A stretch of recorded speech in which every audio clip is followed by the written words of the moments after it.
Touch me again, and I'll break more than your pride, you arrogant thug.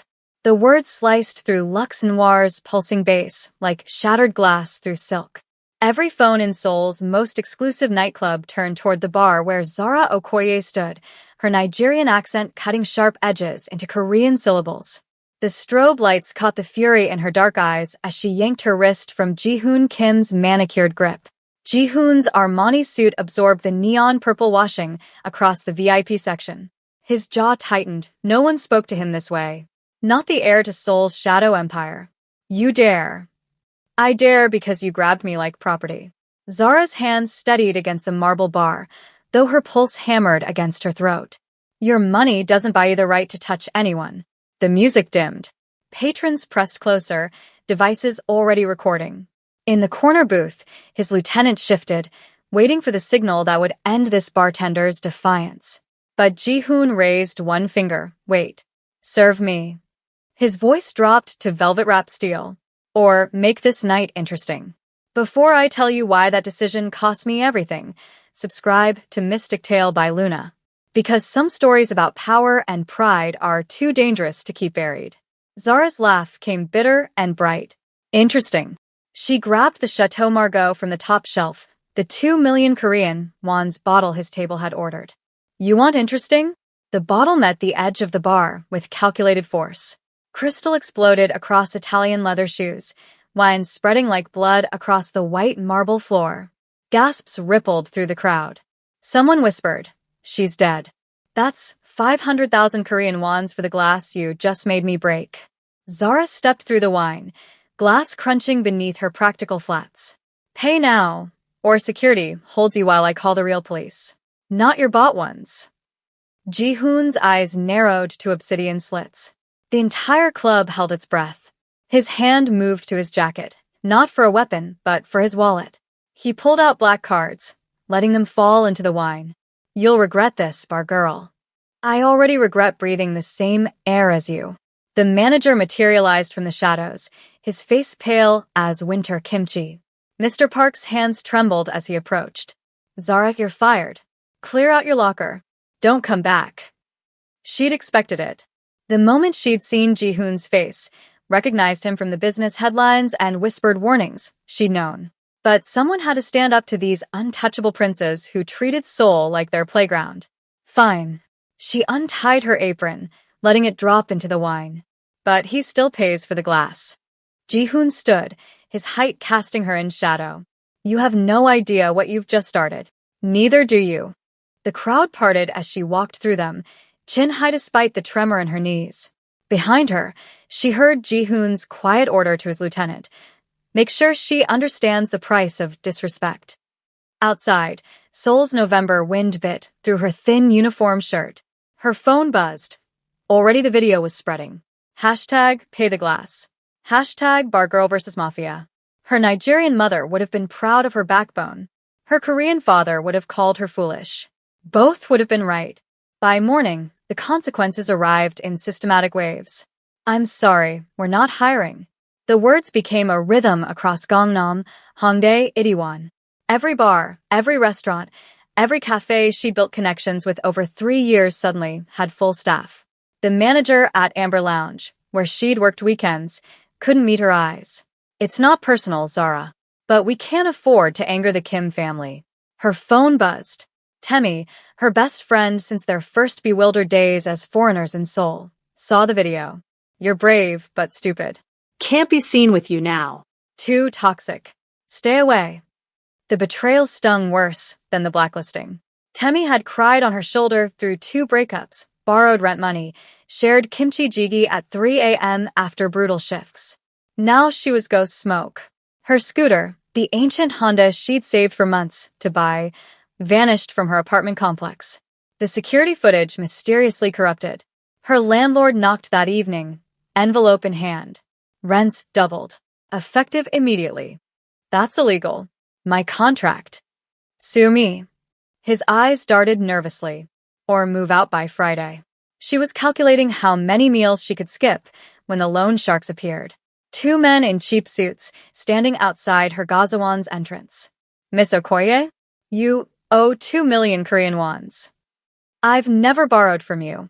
Your signature says different. They produce documents, forgeries good enough to pass casual inspection. Interest compounds daily. Mr. Kim sends his regards. The taller one smiled, revealing gold teeth. Pay by month's end, or we collect in other ways. After they left, she sat on her narrow bed, staring at the water stains mapping territories across her ceiling. Her phone showed 17 missed calls from her sister in Lagos. The video had traveled that far already. She turned it off.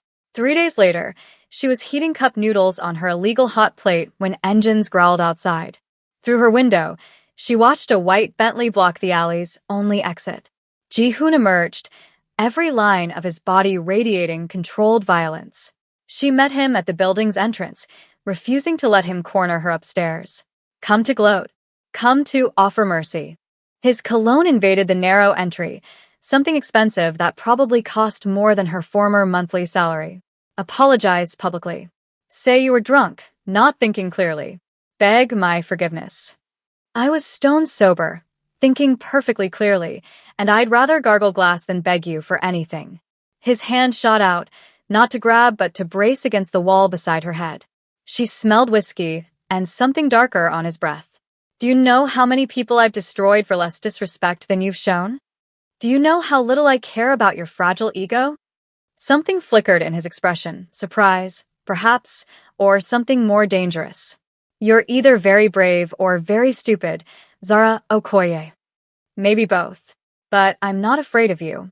You should be. His free hand reached up, fingers barely grazing a strand of her hair that had escaped her ponytail. I own this city. I own everyone in it. You don't own me. Not yet. She ducked under his arm, breaking the cage he'd built with his body. Not ever. Now get your compensation mobile out of my alley before I call reporters about the mighty Ji-hoon Kim harassing unemployed bartenders. His laugh followed her up the stairs, low and promising retribution. Every door that closes on you, every friend who abandons you, every meal you can't afford, remember that you chose this. I'd choose it again tomorrow. We'll see about that. The Bentley's engine roared to life, but through her window, she saw him pause before entering. He looked up at her floor, and even from this distance, she could see his smile. It wasn't cruel anymore. It was something worse, interested. Her phone buzzed. Unknown number. The text contained a single image, her parents' wedding photo, the one she'd posted on Instagram years ago. Her Nigerian mother radiant in traditional dress, her Korean father attempting to dance to Afrobeat. Below it, 2 words. Beautiful family. The threat was clear. But Zara had survived Lagos street markets and Seoul's xenophobia. She'd built herself from nothing once. She could do it again. What she didn't know, couldn't know, was that Ji-hoon Kim had already decided she was his, not to destroy, but to possess. In his Bentley, speeding toward Gangnam, Ji-hoon gave his next order. Double everything. But don't let her starve. I want her desperate, not dead. His lieutenant hesitated. Sir, perhaps. Did I ask for your opinion? No, sir. Ji-hoon watched Seoul blur past his tinted windows. For 3 years, he'd been surrounded by people who bent like reeds before he even had to push. Then this Nigerian bartender, this nobody, had looked him in the eye and demanded he pay for broken glass. The audacity of it. The magnificent, infuriating audacity. You have no idea what you've started, he murmured to his reflection in the window. The electricity had been cut for 3 days when Zara started selling jollof rice from a makeshift cart near Hongdae Station. December's teeth bit through her knockoff North Face jacket, the one she'd bought optimistically during better times. Her fingers, stiff from cold, struggled with the portable gas burner she'd borrowed from Mrs. Chin downstairs. Best Nigerian jollof in Seoul. Her voice competed with street musicians and the endless river of footsteps. Most people walked past without looking. The ones who did look saw her afro, her dark skin, and moved faster. A young couple stopped, drawn by the smell of Scotch bonnets and curry.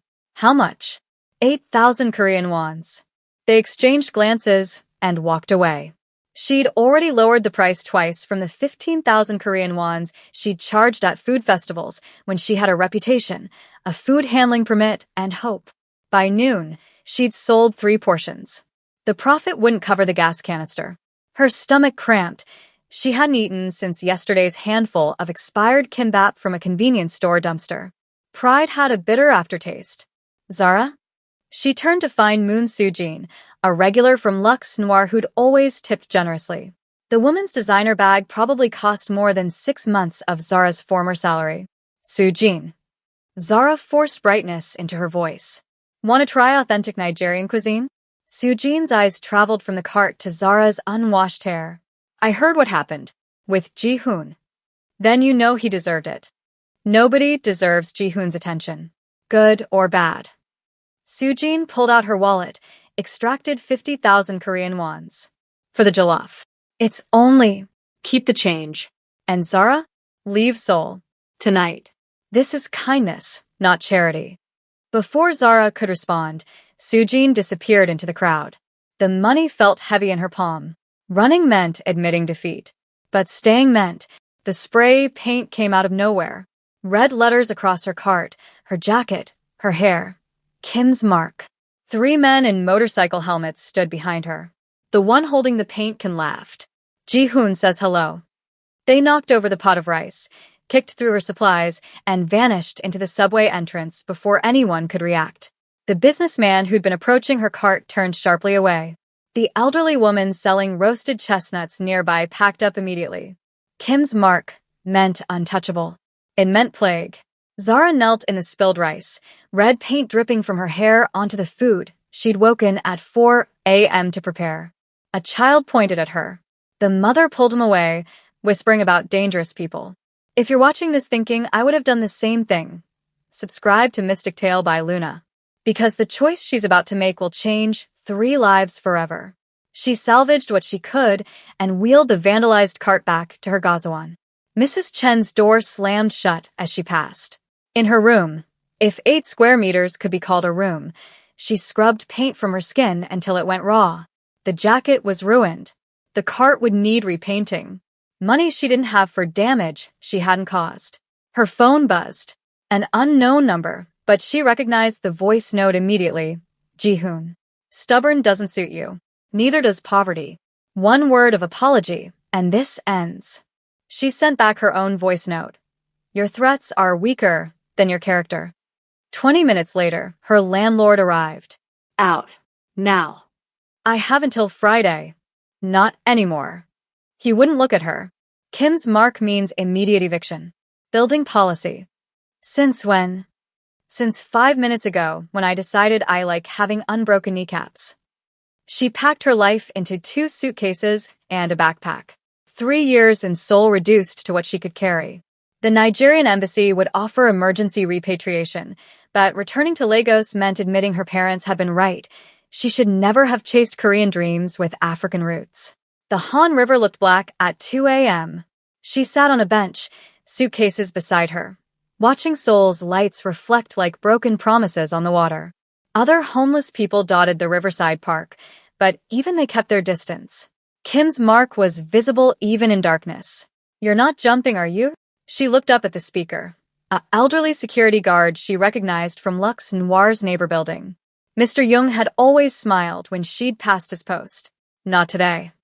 He sat beside her, offering a thermos of coffee. I remember when Ji-hoon's father ran things. Brutal but fair. The son. He shook his head. The son has his mother's beauty and his grandfather's cruelty. You knew his mother? Everyone in the old guard did. Adiz Kim, Nigerian princess who thought love could soften Korean stone. Mr. Jung's laugh held decades of sorrow. She died believing it. Adiz. A Nigerian name. The information lodged in Zara's mind like a splinter. Why are you telling me this? Because you remind me of her. Same fire. Same refusal to bend. He stood, joints creaking. There's a jimjilbang in Dongdaemun. Owner owes me a favor. Tell him Jung sent you. You can stay 3 nights. After he left, Zara Googled Adiz Kim. Nothing. Scrubbed clean from the internet. But the knowledge that Ji-hoon was half Nigerian, half her, it shifted something in the war between them. The next morning, she stood outside Luxe Noir as it opened for lunch service.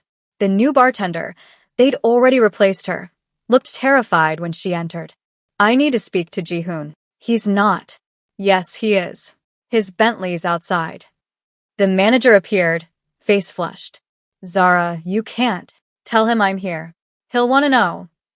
Minutes later, she was escorted to the VIP office she'd only cleaned, never entered as a guest.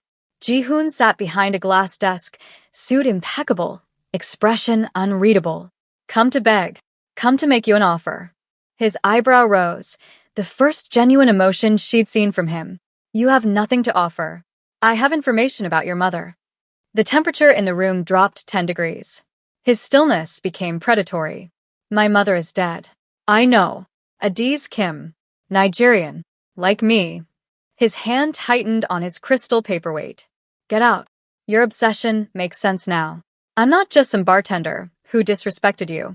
I'm a reminder of the half you've been taught to hate. He moved faster than she expected, pinning her against the wall. Not violently, but with intent that made her heart race. You know nothing about hatred. I know you've destroyed my life because I remind you of her. I've destroyed your life because you challenged me publicly. Don't romanticize your suffering. Then why haven't you finished it? Why the games? His breath warmed her neck. Because you don't break. Everyone breaks, but you just burn brighter. Let me go. From the wall or from my attention? Both. He stepped back, but his eyes held her in place. There's a way to end this. Publicly apologize. Take a job at one of my clubs. Under my protection. Your protection is ownership with prettier words. It's survival with dignity intact. My dignity doesn't need your permission to exist. She left his office with his offer unanswered, but they both knew something had shifted. The war between them had become personal in ways neither had expected. That evening, she discovered Temi at a Gangnam cafe, laughing with friends who used to be their friends. Zara stood outside, Kim's mark still faintly visible on her jacket, watching her best friend perform happiness. Temi saw her through the window. Their eyes met, a moment of raw recognition. Then Temi turned away, whispering something that made the entire table look out at Zara with mixtures of pity and disgust. One of them filmed her, standing there. By morning, #BrokeBarGirl would trend. Her phone buzzed. Ji-hoon, my offer expires at midnight. She typed back, then I have 6 hours to find option 3. There is no option 3. But Zara had survived Lagos flooding and Seoul winters. She'd learned to make jollof with kimchi when she couldn't afford proper ingredients. Option 3 was always there. It just required imagination and spite in equal measure. At 11:47 p.m., she sent him a photo from inside his mother's favorite restaurant. She'd found it in an old society magazine at the library, the only mention of Adiz Kim that had survived the digital purge. The restaurant owner, ancient and sharp-eyed, had recognized the name. She came every Tuesday, the old woman had said. Ordered kimchi jjigae with extra spice. Said it reminded her of home, though I never understood how Korean stew could remind anyone of Nigeria. Zara's message to Ji-hoon was simple. Your mother found option 3. So will I. His response came at 11:59. You're going to be fascinating to break. You're going to be disappointing to watch fail. At midnight, her phone rang. Not Ji-hoon, but a number she recognized, Moon Soo-jin. There's a position at my sister's restaurant in Busan. Real job, real pay, no Kim influence. Leave tonight. Escape handed to her on a silver platter. But running meant letting him win, letting everyone who'd betrayed her think she'd been defeated. Zara looked at her reflection in the Jimjilbang's cracked mirror. Thinner, harder, but unbroken. Thank you, but no. You're choosing to stay and fight him? I'm choosing to stay and survive him. There's a difference. After hanging up, she made one more decision. Tomorrow, she'd crash his VIP party at Lux Noir. If he wanted war, she'd give him spectacle. You and your traitor friend think you've won? I'm just getting started, you heartless bastard. Zara's voice cut through the VIP party's sophisticated jazz. The champagne flute in Ji-hoon's hand stilled midway to his lips. Every conversation in Lux Noir's private room died as she stood in the doorway, still wearing the paint-stained jacket, security guards frozen behind her in disbelief at her audacity. Temi sat beside Ji-hoon on the white leather couch, her hand on his knee. The intimacy of the gesture explained everything. The betrayal, the viral video, the systematic destruction of Zara's reputation. How did you, the manager, started? I worked here for 2 years. I know every entrance. Zara stepped into the room, broken glass from some earlier celebration crunching beneath her feet, including the one your security forgot existed. Jihoon set down his champagne with deliberate calm. You're trespassing. And you're pathetic. Paying my best friend to destroy me because you couldn't do it yourself. Temmie's laugh tinkled false as cubic zirconia. Best friend? You were convenient. A fellow foreigner to complain with. Nothing more. The words hit harder than any physical blow, but Zara kept her eyes on Jihoon. Is this your big victory? Buying loyalty because you can earn respect. Respect. He stood slowly, designer suit catching the purple lights. From someone who sleeps in jimdalbangs? I sleep soundly. Can you say the same, or do you lie awake wondering why your mother chose death over raising you? The room gasped collectively.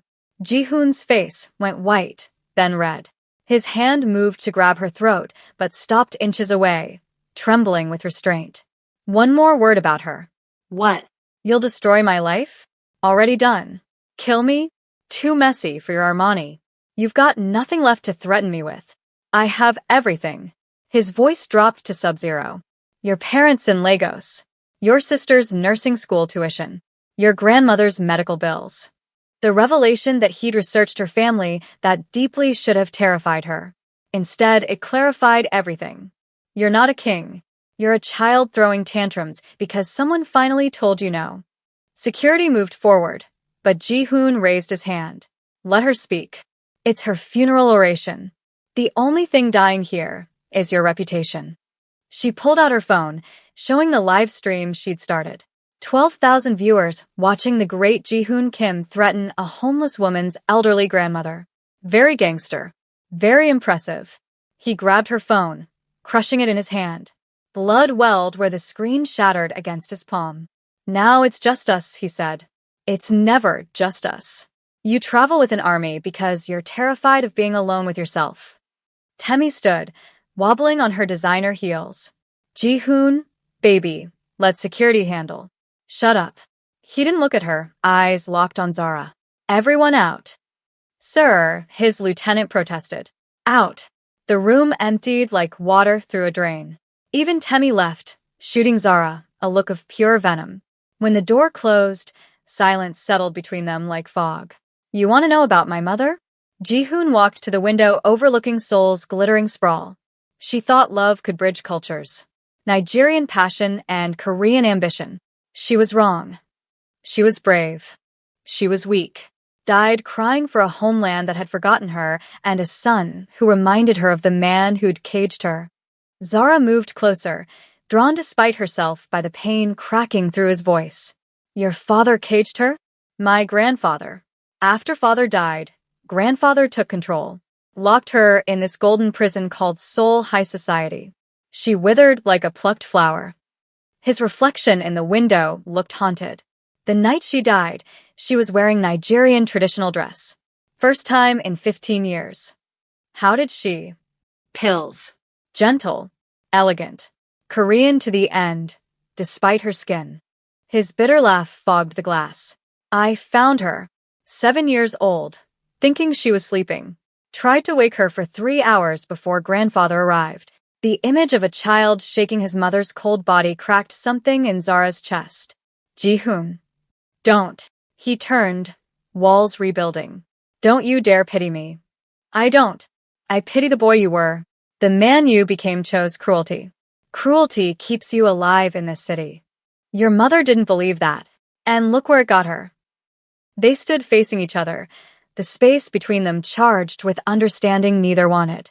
Zara saw past the designer armor to the fractured soul beneath. Jihoon saw past her defiance to the exhaustion threatening to break her. My hands were shaking so badly, I could barely stand. Have you ever felt that moment when everything you believed just shatters? Tell me in the comments, because right now, I need to know I'm not the only one who's been this afraid. His phone buzzed. The lieutenant's voice crackled through. Sir, there's a situation. The Huang family is moving on the Gangnam territory. Ji-hoon's expression hardened back to marble. Handle it. Sir, they're demanding a meeting. Tonight. They know you're distracted. He looked at Zara, calculation replacing vulnerability. You want to survive me? Fine. Here's your chance. Come to this meeting. Play the part of my woman. Sell it, and I'll lift the blacklist. I'm not your woman. You are if you want to eat next week. Why would you trust me not to sabotage you?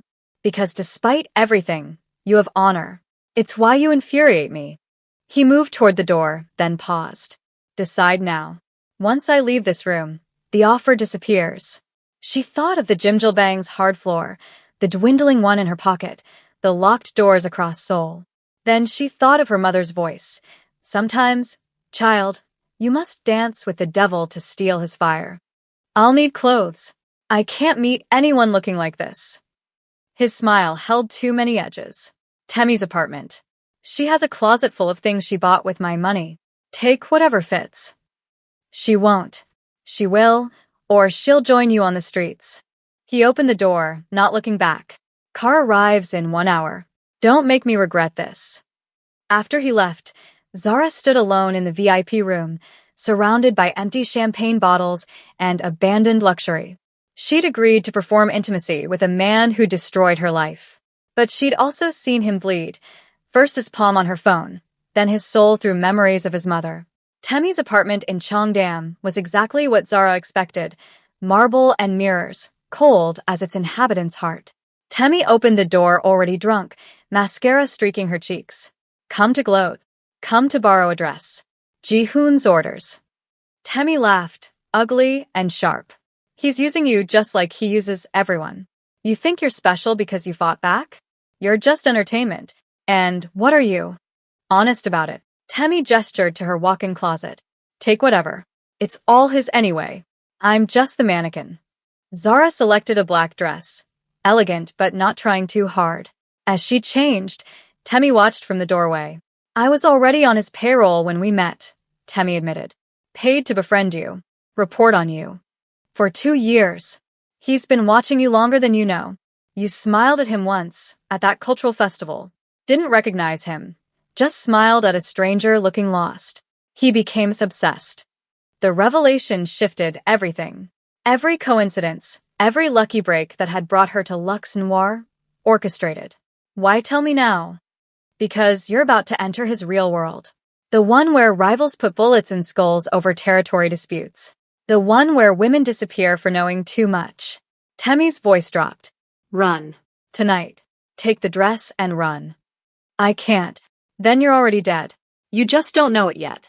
The car was a black Genesis, bulletproof glass and silent driver. Ji-hoon waited inside, having changed into a darker suit. He assessed her appearance clinically. You clean up well. You bleed just like anyone else. He showed her his bandaged palm. Observant. Use that tonight. The Huang family controls Busan's ports. They want Seoul. Marriage alliance has been proposed. Their daughter for my hand. Congratulations. I'm refusing. Publicly. With you as the reason. Zara's throat tightened. You're making me a target. You made yourself one the moment you demanded, I pay for that glass. I'm just pointing the arrow somewhere useful. The meeting took place in a traditional Hanok restaurant, private room overlooking a moonlit garden. The Huang patriarch sat across from them, his daughter beside him. Beautiful, young, terrified. Ji-hoon. The old man's voice carried decades of authority. We've come to discuss unity. There's nothing to discuss. Ji-hoon's hand found Zara's, the touch electric with performance. I'm spoken for. Huang's eyes dissected Zara. A foreigner? Have you lost your mind? I've found it. Ji-hoon lifted their joined hands, kissing Zara's knuckles. The gesture looked tender, but his grip warned, play along or pay. She's worth more than your ports. She's nobody. Nigerian trash you pulled from the gutter. Zara felt Ji-hoon tense, but she spoke first. This Nigerian trash speaks 4 languages, has a chemistry degree, and chose to tend bar because I enjoyed it. What's your daughter's achievement beyond being born? The girl flinched. Her father's face purpled. You dare. She dares everything. Ji-hoon interrupted, his voice carrying fatal pride. It's why she's mine. The possessive word should have angered her. Instead, she understood the game. Make them believe he'd chosen her over profit, love over logic. Make him seem human, unpredictable, dangerous in his devotion. This is a mistake, Huang said. She'll be your weakness. Or my strength. Ji-hoon stood, pulling Zara with him. The answer is no. Find another alliance. As they walked toward the door, Huang's voice followed. The Kim Empire was built on Korean blood. Your grandfather would roll in his grave. Ji-hoon paused. My grandfather died, choking on his own traditions. I won't make the same mistake. Outside, he released her hand immediately. You did well. I feel sick. That's conscience. It'll pass. Does yours? He looked at her, something raw flickering in his expression. It died with my mother. They drove in silence until the car stopped, not at the Jimjilbang, but at a different building. A clean, modern apartment complex. 8th floor, Unit 803. He handed her a key. 1 month paid. After that, you're on your own. Why? Because you played your part. And because he stopped, jaw clenching. Just take it before I change my mind. She took the key, their fingers brushing. This doesn't make us even. Nothing will. He signaled the driver. There's something else. Your parents' wedding photo. I had my men investigate. Your father wasn't just Korean. He was connected to my grandfather's organization. Low level, but connected. The words rearranged her entire history. You're lying. Check the apartment. I left his file on the counter. The car doors started closing. Welcome to the family business, Zara. You were always part of it. As the Genesis disappeared into Seoul's arterial traffic, Zara stood holding the key to an apartment she didn't want, processing a truth she couldn't accept. Her father, her gentle, poetry-reading father, had been part of this world. The apartment was sparse, but clean. True to his word, a file waited on the counter. Photos of her father young, standing beside men she recognized from news reports about organized crime. Documents showing payments, territories, allegiances. Her phone, a cheap replacement she'd bought, buzzed with an unknown number. The Huang family doesn't forget insults, a woman's voice warned. Neither does Ji-hoon's grandfather's old guard. You've made enemies tonight.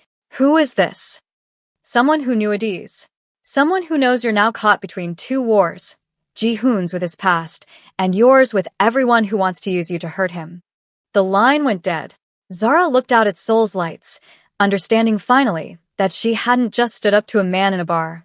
She'd inserted herself into a generations-old conflict that had killed Ji-hoon's mother and corrupted her father. Her phone buzzed again. Ji-hoon, dinner tomorrow. Not a request. She typed back, I'm not your puppet. No. You're my problem. And I'm yours. Where something read. She almost threw the phone, but pragmatism won.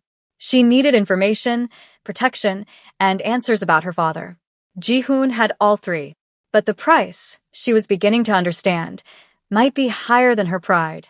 That night, she dreamed of her mother's voice singing Nigerian lullabies and her father writing Korean poetry, while blood money counted itself in the background.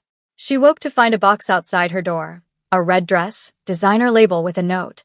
For someone who insists she's not mine, you're thinking about me at 3 a.m.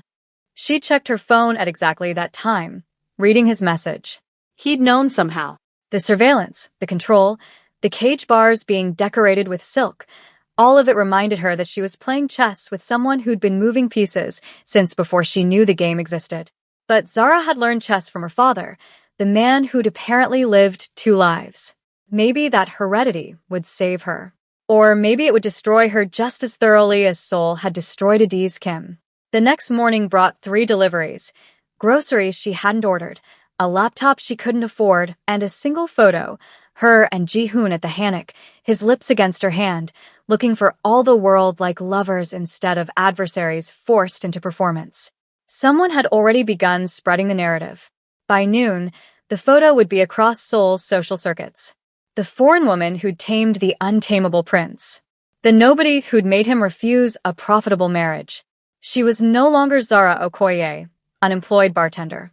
She was Ji-hoon Kim's woman, whether she agreed or not. The trap had closed, soft as silk, tight as wire. And somewhere in Gangnam, in a tower touching clouds, Ji-hoon stood at his window knowing he'd won this round. But victory, he was learning, tasted different when your opponent's surrender looked so much like steel disguised as silk. He touched his bandaged palm where her phone had cut him, remembering her eyes when she'd learned about her father. The same look his mother had worn learning about grandfather's business, betrayal mixed with the terrible understanding that love and violence had always been intertwined in their families. "You wanted war," he murmured to the city.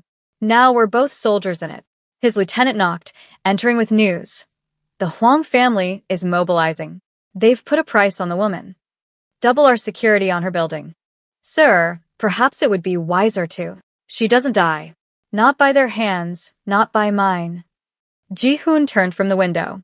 "She's the only honest enemy I've ever had. That makes her precious. Or dangerous. Both." His smile held winter and won in equal measure. Definitely both. Meanwhile, Zara stood in her borrowed apartment, wearing the red dress because defiance required energy she didn't have, preparing for dinner with a man who destroyed her life and might be the only one who could save it. The irony would have been delicious if it didn't taste so much like her mother's warnings about men who showed love through possession. But she wasn't her mother, and Ji-hoon, despite his claims, wasn't his grandfather. They were something new, something neither of them had words for yet. Something that would either burn soul down or forge it into something unrecognizable. "You're not weak for loving me, Ji-hoon. You're weak for denying it." The words hung between them in the warehouse air, thick with blood and cordite.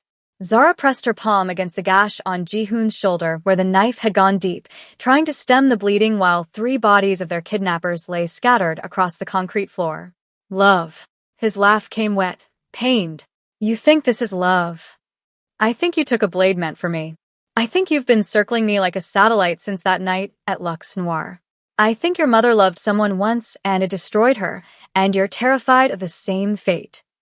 He grabbed her wrist, blood making his grip slick. "Stop talking.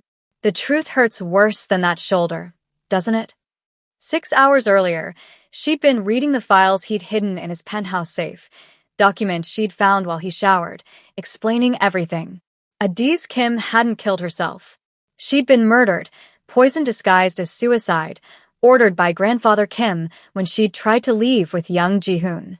The truth had been scrubbed, buried beneath millions in bribes and threats.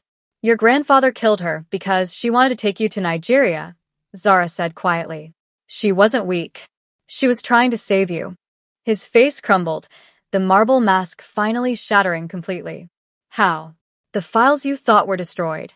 Your lieutenant kept copies, insurance against you. I found them when I broke into his apartment last night." "You did what?" "I needed leverage. Instead, I found the truth you've been running from for 20 years. Sirens wailed closer. Ji-hoon struggled to stand, favoring his left side where another cut bled through his shirt. The Huang family's kidnapping attempt had been brutal, efficient, and ultimately fatal for them. "We need to leave," he managed. "You need a hospital. Hospital means questions. Questions mean police. Police mean, I know a place." She helped him to his feet, his weight heavy against her shoulder. The man who'd orchestrated her destruction now depended on her for survival. The poetry of it would have been beautiful if not for the blood trail they left behind. Dr. Park, who ran an underground clinic for those who couldn't afford Korean healthcare, didn't ask questions when Zara arrived with Ji-hoon bleeding through designer clothes. He'd stitched her up once after a bar fight. Now he worked on the man who'd caused her far worse wounds. "He'll live," Dr. Park announced after 2 hours. But he needs rest. Real rest, not whatever passes for it in his world. Ji-hoon lay unconscious on the narrow bed, vulnerable in ways his waking self would never permit. Zara sat beside him, studying the face that had haunted her nightmares and recently, against her will, her dreams. His phone buzzed. "The lieutenant." "Where is he?" "The old guard is moving." She typed back. "Safe. Stand down." "Who is this?" "The woman who knows about the insurance files you've been keeping." "Want to discuss them?" Silence. Then, "What do you want?" "A meeting. Tomorrow. Alone." She deleted the conversation, then found the other message thread, the mysterious woman who'd warned her about the Huang family. She typed, "I know who you are, Mrs. Park. Adi's friend. We need to talk." Ji-hoon stirred, eyes focusing slowly on her face. "You stayed. You're hurt because of me. I'm hurt because the Huang family can't accept rejection." He tried to sit up, winced, fell back. "How bad? You'll heal. Your pride might not. My pride died when I realized you'd gotten under my skin like splinters I can't remove." Romantic. Honest. His hand found hers, fever warm. "The files you mentioned were real. I know what your grandfather did. I know why you've been punishing yourself through everyone else." His fingers tightened. "Don't psychoanalyze me. Then don't lie to me. Not anymore." They sat in loaded silence until he spoke again. "Your father was trying to get my mother out.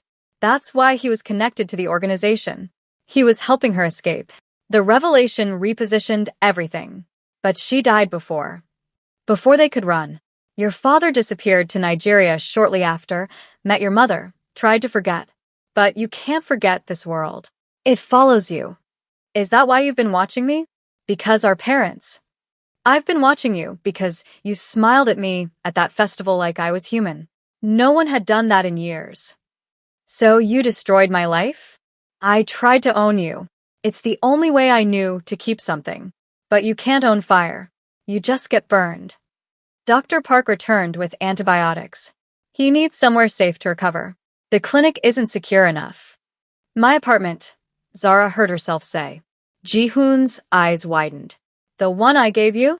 The one where we figure out what happens next. Because this war, these families, it ends now." 3 days passed in strange domesticity.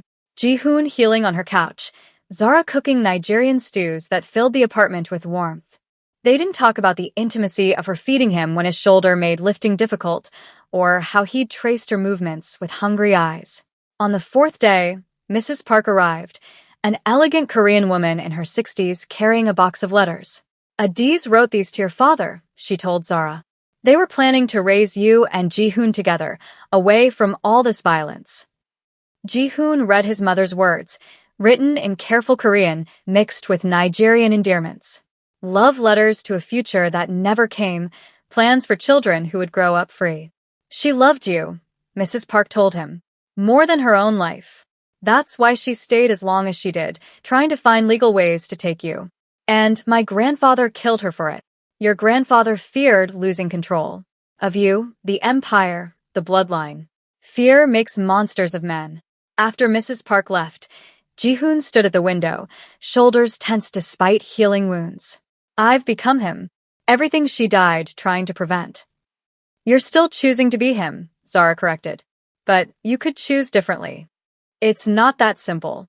The organization, the families, the obligations. Your mother found a way out. She just didn't live to take it." He turned to her, something desperate in his expression. "Come with me." "Where?" "Anywhere that isn't Seoul. Anywhere we can be different people." "Running isn't redemption." "Then what is?" She crossed to him, touching his face with careful fingers. "Making this city better than we found it. Your mother and my father failed because they tried to escape. We succeed by transforming what trapped them." "You're talking about war with the old guard." "I'm talking about evolution. Legitimate businesses. Clean money. The future your mother wanted. They'll fight us. Then we fight back. Together." The word hung between them, weighted with possibility. Ji-hoon pulled her closer, his forehead resting against hers. "This is insane. Sanity hasn't worked for either of us." He kissed her then, soft at first, then with 20 years of hunger behind it. When they broke apart, breathless, the city lights witnessed their quiet revolution beginning. "Marry me," he said suddenly. "You already forced that once. No contracts this time. No threats. Just," he struggled for words foreign to his vocabulary, "just us. Ask me again when you're not high on painkillers and rebellion. I'll ask every day until you say yes. Then ask better. I'm worth more than desperate proposals in borrowed apartments." His smile transformed his face, years falling away. You're worth everything I have to give, and more I haven't learned exists yet. A knock interrupted them. The lieutenant stood in the doorway, gun drawn. Step away from her, sir. Lower your weapon, Sung-ho. She knows about the files. She's a threat. She's my future. The lieutenant's finger tensed on the trigger. Your grandfather's contingency orders were clear. If you ever chose love over loyalty. The gunshot was loud in the small space. The lieutenant fell, Mrs. Park standing behind him with a smoking pistol. I failed Adiz once, she said calmly. Not again. Ji-hoon stared at his fallen lieutenant, then at the woman who'd been shadow guardian to his mother. You've been watching too. Someone had to. Your enemies aren't all external, Ji-hoon. They disposed of the body professionally. This was Seoul's underworld, where corpses disappeared easier than deaths. But the lieutenant's death marked a line crossed. The old guard would know by morning. That night, Zara and Ji-hoon lay entwined on her narrow bed, mapping escape routes on each other's skin. We have maybe a week before they come, he murmured against her throat. Then we have a week to burn down the old and build the new. You sound like my mother. Good. She sounds like she was brilliant. His arms tightened around her. Stay. Not just tonight. Through whatever comes next. Even if it kills us? Especially then. At least we'll die as ourselves, not the people they tried to make us. Romantic and morbid. Honest, he corrected, kissing her shoulder. For the first time in my life, completely honest. Dawn brought reality. 57 missed calls on Ji-hoon's phone. The family's demanding answers. The old guard circling. Ready? Zara asked, already dressed for war in the red dress he'd given her. With you? Always. They walked out together into Seoul's morning light, prepared to either revolutionize the city's shadow economy or die trying. But first, one stop, Uedo Park, where cherry blossoms bloomed despite the season. Ji-hoon knelt among the petals, pulling out a ring that had been his mother's. Zara Okoye, will you marry me? Not as property or possession, but as my equal partner in whatever madness comes next. She looked at him, the man who destroyed her, saved her, chosen her, and saw their parents' failed revolution waiting to be completed. Yes. But we do this my way. Which is, we build something worth inheriting. Something Adiz and my father would recognize as victory. He slipped the ring on her finger, and Seoul itself seemed to hold its breath. Two children of different worlds, united by shared ghosts and the promise of transformation. Their kiss tasted like redemption and revolution in equal measure. Tomorrow would bring blood and boardrooms, bullets and business deals. But today, in this moment, they were simply Zara and Ji-hoon, not Nigerian or Korean, not victim or villain, just two people choosing love over the legacy of violence that had shaped them. The old guard would never understand. That's why they'd win.